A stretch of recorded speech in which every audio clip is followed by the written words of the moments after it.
어제는 십자가란 무엇인가에 대해서 함께 말씀을 살펴봤습니다. 오늘은 십자가의 은총을 체험하기 위해서는 우리들이 십자가의 길로 나아가야 합니다. 그래서 십자가의 길로 나아가게 하소서라는 제목으로 말씀을 함께 나누고자 합니다. 어떤 순례자가 이 십자가를 짊어지고 천국을 향해 순례의 길을 가고 있었습니다. 주위를 둘러보니 다른 순례자들도 십자가를 짊어지고 가고 있었습니다. 멀리 십자가를 짊어지고 가시는 예수님의 모습도 보였습니다. 순례자들이 지고 가는 십자가가 너무 커서 그런지 모두들 땀을 뻘뻘 흘리며 짊어지고 가고 있었습니다. 이 순례자도 자기의 십자가를 열심히 짊어지고 가고 있었습니다. 근데 이 십자가가 너무나 커서 시간이 오를수록 이 십자가를 감당할 수가 없었습니다. 그래서 이 순례자는 예수님께 이렇게 요청을 했습니다. 예수님, 이 십자가가 저에게는 너무나 벅차고 무거우니 조금만 잘라주십시오. 아주 조금만 잘라주십시오. 예수님께서는 기꺼이 그 사람의 십자가를 잘라주셨습니다. 그는 머리를 저으러 감사드린 후에 훨씬 가벼워진 그 십자가를 짊어지고 걸어갔습니다. 그런데 얼마 후 그는 다시 예수님께 자신의 십자가를 더 조금만 잘라달라고 간청을 했습니다. 언제나 인간의 자유를 존중해 주시는 예수님은 기꺼이 그 순례자의 부탁을 들어주셨습니다. 이제 그 십자가는 땅에 깔지 않아도 될 만큼 가뿐하고 작아졌습니다. 그러나 시간이 지나자 다시 그 십자가가 무겁게 느껴졌습니다. 그래서 그는 다시 예수님께 마지막 부탁이니 아주 짧게 십자가를 잘라달라고 다시 요청했습니다. 주님께서는 그의 부탁대로 십자가를 잘라주셨습니다. 그러고 나니 십자가는 짊어지고 가지 않고 손으로 들고 갈 정도가 되었습니다. 그는 가벼운 마음으로 노래를 부르며 십자가를 들고 갔습니다. 그러면서 땀을 흘리며 십자가를 짊어가고 가는 다른 순례자들을 미련한 것처럼 생각했습니다. 그런데 한참 걸어가다가 깊은 골짜기가 나타났습니다. 그 골짜기에는 다리가 하나도 없었습니다. 다른 순례자들은 그 십자가를 다리로 놓고 건너갔습니다. 그러나 이 순례자는 십자가가 너무 작아서 다리로 삼을 수가 없었다는 이야기입니다. 우리의 신앙생활도 마찬가지입니다. 자기 생각대로 살다 보면요, 자기 주장대로 살다 보면요, 나중에 천국에 들어가지 못한다는 것입니다. 이 이야기는 오늘 본문 말씀과 연관되어 있는 모습을 볼 수가 있습니다. 오늘 본문 말씀은 오직 예수님 자신이 직접 체험한 내용의 말씀입니다. 예수님께 마귀가 찾아와서 세 가지 시험을 하게 됩니다. 그 첫 번째 시험은 돌을 가지고 빵을 만들라는 것이었습니다. 마귀는 예수님께 이렇게 시험을 걸어옵니다. 내가 만일 하나님의 아들이거든 이 돌들에게 명하여 떡이 되게 하라. 이 시험은요, 예수님께서 메시아로 사역하실 때 많은 무리들이 따르게 될 터인데 그들에게 떡을 만들어 주면서 그들을 따르게 하라는 시험입니다. 그러자 예수님은 마귀의 제안을 거절했습니다. 예수님의 답변은 사람이 떡으로만 살 것이 아니라고 하였습니다. 이 말씀은 예수님 자신이 떡을 주기 위해 오신 것이 아니라 새로운 삶을 주기 위해 이 땅에 오셨다는 것입니다. 물론 떡은요, 많은 사람들에게 필요합니다. 예수님 자신도 배고픈 무리들에게 떡을 만들어 주셨습니다. 그러나 예수님은 그 자체가 목적이 아니라는 것입니다. 그러자 마귀는 예수님을 높은 데로 끌고 가서 순식간에 세계 모든 나라를 그에게 보여주면서 이와 같이 유혹하였습니다. 오늘 보면 6절에서 7절 말씀을 보면 이르되 이 모든 권위와 그 영광을 내가 내게 주리라. 이것은 내게 넘겨준 것이므로 내가 원하는 자에게 주노라. 그러므로 내가 만일 내게 절하면 다 내 것이 되리라 하고 했습니다. 이 시험은요, 타협을 제시하는 시험이에요. 이 시험은 세상적인 욕심, 세상적인 방법으로 예수님에게 시험하는 것이었습니다. 그러자 예수님은 역시 그 제안을 거부하였습니다. 그러면서 주 너의 하나님께 경배하고 다만 그를 섬겨라 하였느니라 라고 말씀하셨습니다. 예수님은 세상 것을 위하여 이 땅에 오시지 않았다는 것입니다. 또다시 마귀는 예수님을 예루살렘으로 이끌고 가서 성전 꼭대기에 세우고 말했습니다. 본문 9절 하반절의 말씀을 보면 내가 만일 하나님의 아들이어도 여기서 뛰어내리라. 그러자 10절 말씀을 보면 하나님이 너를 위하여 그 사자들을 명하사 너를 지키게 하시리라 라고 했습니다. 바로 이것은요, 대중적인 인기를 불러일으키라는 제안입니다.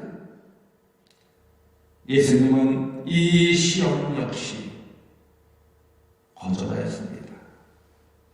그리고 물리치셨습니다. 주 너의 하나님을 시험하지 말라고 단호하게 말씀하시는 모습을 볼 수 있습니다. 우리는 여기서 몇 가지 중요한 사실을 깨닫게 됩니다. 먼저 예수님께서 시험을 받으실 때 1절 말씀을 보면 성령이 충만하였다고 했습니다. 하나님 나라를 위해 충분한 영적 능력을 가지고 있었던 시간에 마귀가 예수님께 찾아온 것입니다. 이처럼 시험은요, 무력한 상태에 있을 때보다 하나님 나라를 위해 어떤 일을 하고자 할 때 오게 된다는 것입니다. 그 다음 마귀가 예수님께 시험을 걸어올 때 자기 말이 아니라 성경 구절을 인용하였다는 것입니다. 이처럼 시험은 하나님의 말씀을 왜곡시키는 것으로부터 시작되어진다는 것입니다. 그런데 오늘 본문의 세 가지 시험에 나타난 공통점은 이 하나님 나라를 위해 일하는 메시아가 아니라 세상적인 인기를 누리는 메시아로 사역하라는 것입니다. 강하게 거부하시고 십자가의 길을 선택하셨습니다.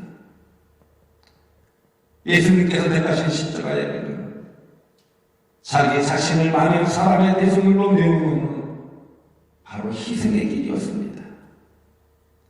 만약 예수님께서 마귀가 제시하는 길을 선택하셨다면 예수님은 과거 한 시대의 군중들을 선동하던 인기 있었던 정치가나 사이비 지도자에 불과했을 것입니다. 그러나 예수님께서는 마귀가 제시하는 길이 군중들에게는 인기 있고 매력 있는 길이 될 수 있어도 실제 하나님 나라를 위한 일이 아님을 알았습니다. 오직 십자가의 길만이 생명의 길이고 하나님의 영광을 드러내는 길이라는 것을 너무나 잘 알고 계셨습니다. 예수님은 그 길을 포기할 수 없었습니다. 그래서 예수님께서는 이 십자가의 길을 선택하신 것입니다. 그렇다면 예수님께서 선택하신 십자가의 길에는 어떤 중요한 요소들이 포함되어 있을까요? 먼저 이 십자가의 길은요, 현재의 시간을 영원으로 이어주는 길입니다. 그래서 십자가의 길에 들어서면 좀 힘들고 고달파도 그곳에 기쁨이 있고 평강이 있고 희망이 넘치게 된다는 것입니다. 그러나 마귀가 제시하는 길을 가면요, 쾌락은 있지만 그 인간은 자꾸 부패해지고 희망이 사라지게 된다는 것입니다. 점점 영과 육이 파괴되어 간다는 것입니다. 물론 사회 질서도 무너지게 됩니다. 또한 십자가의 길은요, 지난날의 그릇된 삶을 들추어내고 아프게 하면서 한편 근본적으로 치우게 하는 길입니다. 그러한 의미에서 십자가는 과거 지향적이면서도 동시 미래 지향적이라는 것입니다.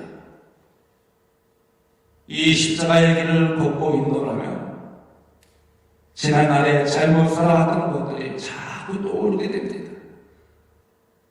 때때로 수치심과 부끄러움을 느끼게 합니다. 그래서 그 길을 이탈하고 싶을 때도 있습니다.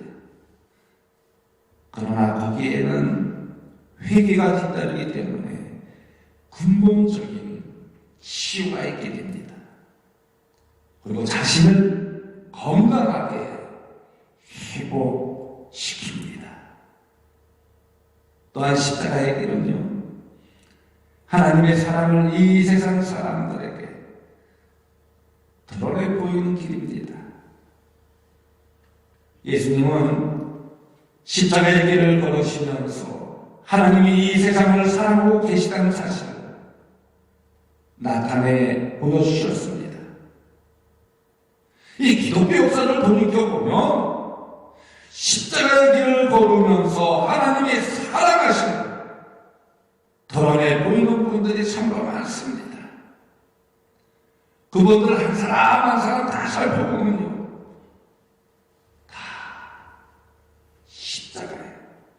운총 안에서 그 체험을 하며 체험 속에서 변화된 사람들입니다. 성 프랜치스 보세요. 그는 부잣집의 아들이었습니다. 그 모든 부귀영화를 다 버렸습니다. 그리고 어디로 갔느냐? 거지처럼 들어요. 거지처럼 들어요. 그들과 함께 생활하면서 모든 삶을 그들에게 바쳤습니다. 성 다니엘을 보세요. 마더 테레사를 보세요. 손양원 목사님을 보세요. 이 모든 분들이 그